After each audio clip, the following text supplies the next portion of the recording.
Good day mga mommies! For today's video, tuturuan ko naman kayo paano gumawa ng lechon belly gamit ang air fryer.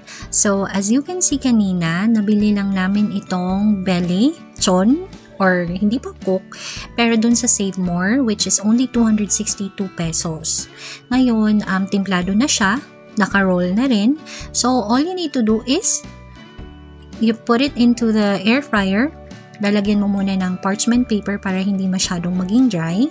At ang temperature niya should be 200 degrees Celsius. So, ang gagawin mo lang is check every after 15 minutes kung ano na yung itsura niya, medyo luto na ba siya, kung mamula-mula na ba siya. And then, every after 15 minutes din, i-check mo yung each side or igagalaw-galaw mo yung side niya para pantay yung kanyang kulay.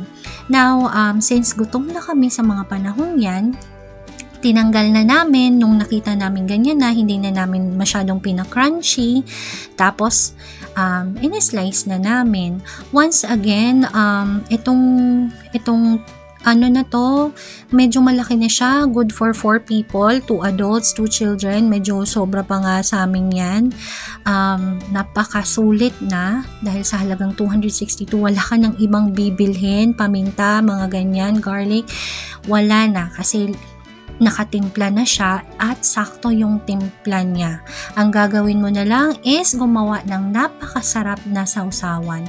At ang pinakamaganda dito is napakalambot niya, hindi ka mahihirapang ngumuya. So, yun lang po. Sana nakapulot kayo ng tip for today na mura lang at may ready-made na doon sa Save More.